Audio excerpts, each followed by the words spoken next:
Assalamualaikum warahmatullahi wabarakatuh. Halo semuanya, perkenalkan nama saya Rizka Imratun Fadilah atau biasa dipanggil Rizka. Tapi teman-teman atau semua yang nonton boleh kok panggil saya Mbak Rizka, Kariska, Deriska, atau panggilan-panggilan yang lain boleh. Di sini saya mahasiswa dari Universitas Negeri Gorontalo, mahasiswa semester 1 jurusan bimbingan dan konseling. Nah, di video ini saya akan membahas mengenai hal yang sangat penting atau hal yang harus menjadi perhatian pada kali ini. Apa sih? Nah, buat ibu-ibu atau bapak-bapak atau calon orang tua nantinya atau kakak nih yang punya adik atau anak nanti sekitaran umur 6 sampai 13 tahun untuk perempuan dan 6 sampai 14 tahun untuk laki-laki, wajib banget nonton ini. Kenapa sih wajib? Kenapa harus banget nonton sampai akhir? Karena apa nih? Nah, karena supaya kita, kalau untuk kakak nih, supaya jadi kakak yang baik, yang lebih perhatian lagi sama adiknya, bisa lebih peka lagi sama adiknya, dan untuk calon orang tua dapat ilmu baru untuk nanti kalau misalnya udah punya anak, persiapan kan. Dan untuk ibu-ibu dan bapak-bapak supaya lebih perhatian lagi sama perubahan atau perkembangan yang terjadi pada anaknya. Apa saja sih perkembangan yang akan terjadi nanti?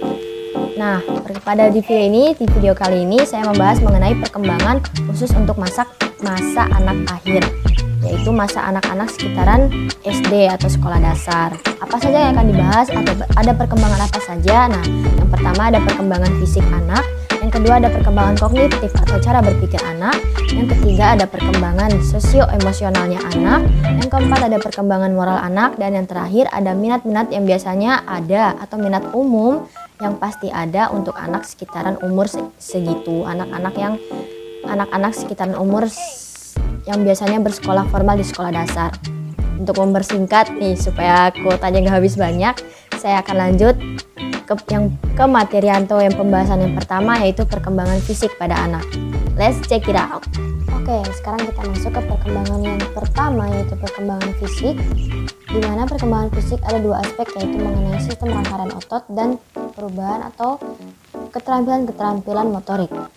Nah, di dalam sistem rangka dan sistem otot, selama masa sekolah dasar, anak-anak biasanya akan bertambah tinggi dengan rata-rata 5 cm hingga 7,6 cm setahunnya. Nah, jadi di umur 11 tahun nanti, tinggi rata-rata anak perempuan itu 147 cm dan tinggi rata-rata anak laki-laki 146 cm.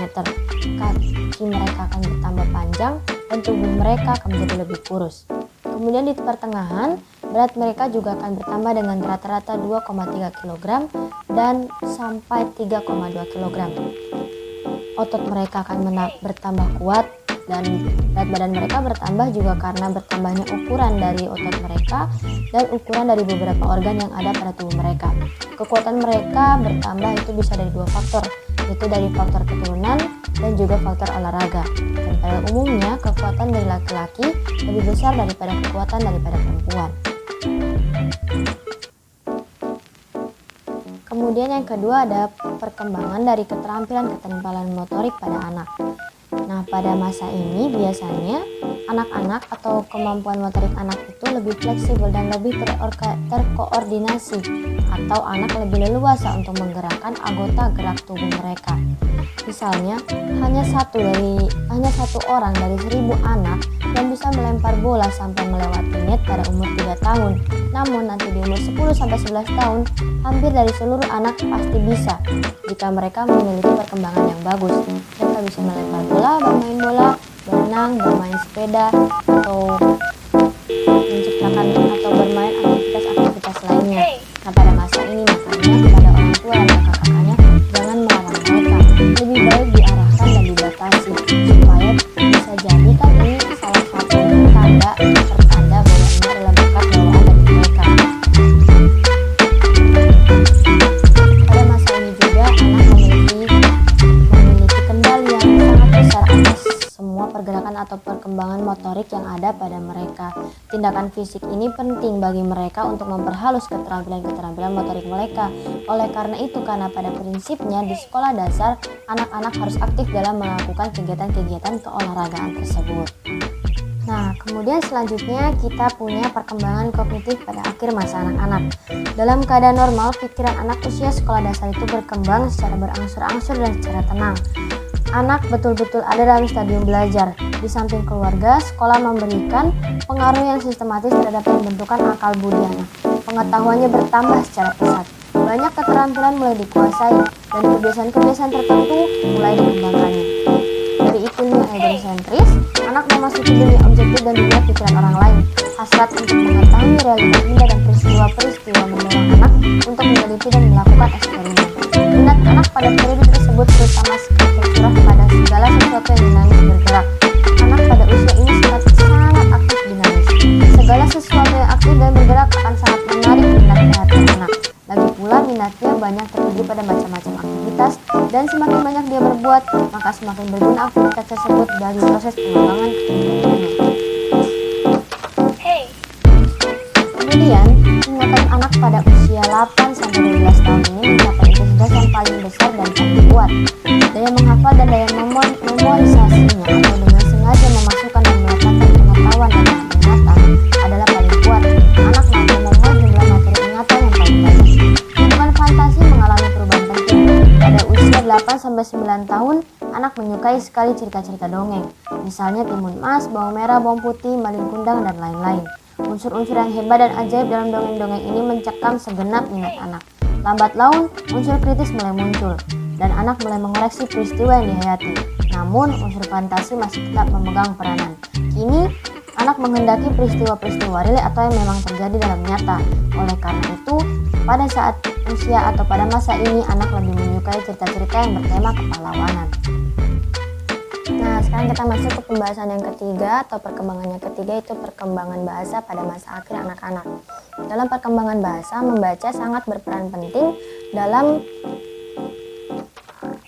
dunia bahasa mereka. Pertimbangan bilingualisme atau kedwibahasan menjadi semakin penting. Pada akhir masa anak-anak, cara berpikir anak-anak terhadap suatu kata-kata mengalami perubahan. Mereka menjadi kurang terikat terhadap tindakan-tindakan perseptual yang berkaitan dengan kata-kata, dan pendekatan mereka menjadi lebih analitis lagi terhadap kata-kata. Misalnya jika mereka diminta untuk mengatakan hal yang pertama kali mereka dengar, atau hal yang pertama kali mereka pikirkan ketika mereka mendengar suatu kata, di sini contohnya ialah kuda.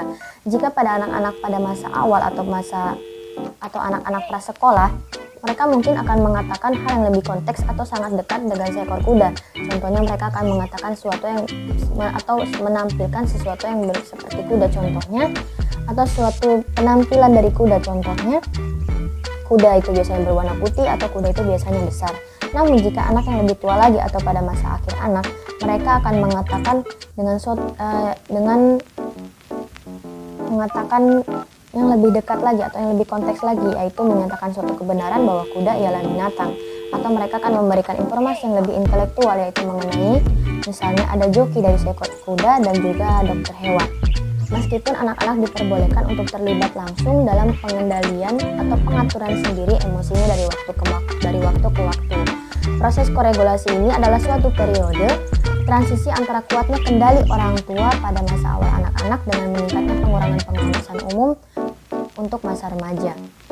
Jadi pada masa ini, kalau bisa orang tua jangan mengambil kendali penuh atau hak penuh terhadap emosinya anak, karena itu akan mengganggu perkembangan sosio-emosional anak atau bahkan menghambat perkembangan sosio-emosional anak. Nah, sekarang kita ke pembahasan yang berikutnya atau perkembangan yang berikutnya, yaitu perkembangan moral pada akhir masa anak-anak. Nah, moral itu apa sih? Nah, perilaku yang dapat disebut sebagai moral yang sesungguhnya tidak saja sesuai dengan standar sosial, melainkan juga dilaksanakan secara sukarela. Ia muncul bersamaan dengan penilaian kekuasaan eksternal ke internal dan terdiri atas tingkah laku yang diatur dari dalam, yang disertai perasaan tanggung jawab pribadi untuk tindakan masing-masing. Moralitas yang sesungguhnya itu jarang ditemukan pada anak, tetapi ia harus muncul selama masa remaja. Karena pada saat lahir tidak ada anak yang memiliki hati nurani atau skala nilai. Akibatnya tiap bayi yang baru lahir dapat dianggap sebagai amoral, dan tidak seorang anak pun diharapkan mengembangkan kode moral sendiri. Jadi sebaliknya, tiap anak itu harus diajarkan standar kelompok tentang yang benar atau yang salah. Belajar berperilaku dengan cara yang disetujui masyarakat merupakan proses yang panjang dan lama. dan terus berlanjut sampai ke masa remaja. Dari sikap moral terdapat 4 pokok utama, yaitu yang pertama mempelajari apa yang diharapkan kelompok sosial dari anggotanya sebagaimana dicantumkan dalam hukum, kebiasaan, dan peraturan. Kemudian mengembangkan hati nurani, belajar mengalami perasaan bersalah dan rasa malu bila perilaku individu tidak sesuai dengan apa yang diharapkan oleh kelompok, dan mempunyai kesempatan untuk interaksi sosial untuk belajar apa saja yang diharapkan oleh anggota kelompok. Nah, bagaimana sih perkembangannya, bagaimana polanya? Nah, menurut dari buku yang saya baca, menurut studi Piaget dan Colbert, keduanya telah menunjukkan berdasarkan penelitian terhadap anak berbagai usia, bagaimana perkembangan moral, dalam hal ini kemampuan melakukan penilaian moral dan perilaku yang sesuai dengan standar sosial yang disetujui, mengikuti pola yang dapat diramalkan yang berkaitan dengan urutan tahapan dalam perkembangan. Kemudian kita masuk ke beberapa minat umum pada masa anak-anak. Di sini saya masih mengambil referensi dari buku yang memang disarankan oleh dosen saya atau direkomendasikan oleh dosen saya, yaitu di sini dikatakan bahwa suatu minat telah diterangkan sebagai segala sesuatu dengan apa anak mengidentifikasikan keberadaan pribadinya. Minat merupakan sumber motivasi yang mendorong orang untuk melakukan apa yang mereka inginkan bila mereka bebas memilih. Sekarang yang pertama itu ada pentingnya minat. Nah, jenis pribadi anak sebagian besar ditentukan oleh minat yang berkembang selama masa kanak-kanak. Sepanjang masa kanak-kanak, minat menjadi sumber motivasi yang kuat untuk mereka belajar. Anak yang berminat terhadap sebuah kegiatan, baik permainan maupun pekerjaan, akan berusaha lebih keras untuk belajar dibandingkan anak yang kurang berminat atau kurang menyukai terhadap suatu kegiatan. Apa saja kondisi yang mempengaruhi minat anak pada sekolah? Yang pertama ada pengalaman dini sekolah. Anak yang secara fisik dan intelektual telah siap untuk kelas 1 mempunyai sikap yang lebih positif terhadap sekolah dibandingkan anak yang belum siap untuk sekolah. Pengalaman di kelompok bermain dan taman kanak-kanak mempermudah penyesuaian dan menjadikan pengalaman dini di sekolah lebih menyenangkan. Jadi misalnya mereka sebelum masuk ke sekolah dasar, itu mereka udah masuk TPA atau udah masuk TK duluan, itu mereka merasa sudah punya pengalaman, merasa sudah ada pengalaman dan mempermudah mereka untuk menjadikan pengalaman dini di sekolah itu menjadi lebih menyenangkan. Yang kedua ada pengaruh orang tua, yaitu orang tua mempengaruhi sikap anak terhadap sekolah secara umum dan juga sikap mereka terhadap pentingnya pendidikan, belajar terhadap bagaimana mata pelajaran dan terhadap para guru. Yang ketiga ada sikap teman sebaya. Minat dan sikap terhadap sekolah secara umum dan terhadap berbagai kegiatan sekolah sangat diarahkan oleh teman sebaya. Untuk diterima oleh kelompok teman sebayanya, anak belajar bahwa ia harus menerima minat dan nilai kelompok. Jika teman sekelas terang-terangan menyatakan ketidaksukaan mereka pada sekolah, ia harus melakukannya juga atau menanggung resiko dipanggil kutu buku. Yang terakhir ada keberhasilan akademik, yaitu besarnya pengaruh keberhasilan akademik pada sikap anak terhadap sekolah, bergantung pada besaran nilai keberhasilan akademik dengan kelompok teman sebayanya. Bila keberhasilan ini merupakan lambang status atau lambung status, maka ia meningkatkan status anak dengan prestasi akademik baik dalam kelompok teman sebaya. Kegagalan akademik mengurangi rasa harga diri semua anak dan menimbulkan rasa tidak senang terhadap lingkungan tempat kegagalan ini terjadi. Jika kegagalan akademik berarti tidak naik kelas, ia lebih lagi Selanjutnya kita bahas minat anak terhadap pekerjaan di masa yang akan datang. Nah, terdapat berbagai faktor yang mempengaruhi minat dan sikap anak terhadap berbagai pekerjaan nantinya. Faktor yang mempengaruhi paling umum ialah yang pertama sikap orang tua, di mana sikap orang tua mempengaruhi sikap anak terhadap pekerjaan dalam dua hal. Yang pertama ada orang tua mendesak anaknya untuk tertarik pada pekerjaan yang mereka anggap bagus dan bergengsi, tanpa memperdulikan minat dan sikap anak. Dan yang kedua, mereka menganjurkan anaknya untuk menghindari pekerjaan tertentu karena dianggap tidak menguntungkan bagi anak mereka. Yang kedua, ada kekaguman pada seseorang.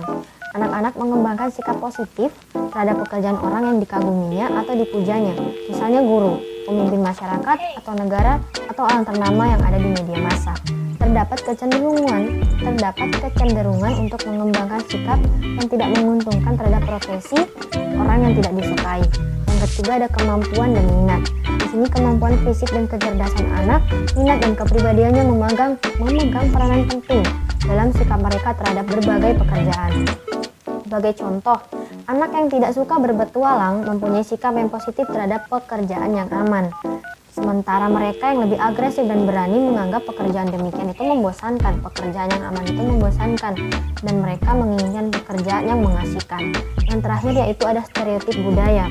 Pada saat anak belajar mengenai berbagai pekerjaan, mereka juga belajar tentang stereotip budaya yang berkaitan dengan pekerjaan tersebut. Nah, stereotip yang tidak menarik, misalnya guru sekolah, perawan sekolah, menimbulkan sikap yang negatif terhadap profesi guru. Sedangkan stereotip menarik lainnya, misalnya pahlawan atletik atau pahlawan perang, menimbulkan sikap positif terhadap olahraga profesional atau karir di bidang militer. Itulah penjelasan saya atau hal yang dapat saya jelaskan atau beberapa saya baca mengenai perkembangan-perkembangan yang ada pada anak atau pada masa akhir anak, yaitu masa-masa anak di umur 6-14 tahun untuk laki-laki dan untuk perempuan, dan 6-13 tahun untuk laki-laki atau masa-masa sekolah dasar. Terima kasih buat semuanya yang sudah menonton sampai akhir. Mudah-mudahan ilmunya barokah, dan mohon maaf juga kalau misalnya ada kesalahan atau bahkan kesalahan-kesalahan ijaz, kritik dan saran sangat membantu. Jangan lupa di like dan komen. Sekali lagi terima kasih. Mohon maaf jika ada kesalahan karena saya juga masih dalam proses belajar. Saya juga masih awal, itu masih semester 1. Sekali lagi terima kasih. Jangan lupa like dan komen. Sampai jumpa. Saya undur diri, saya Rizka Imratun Fadilah undur diri. Assalamualaikum warahmatullahi wabarakatuh.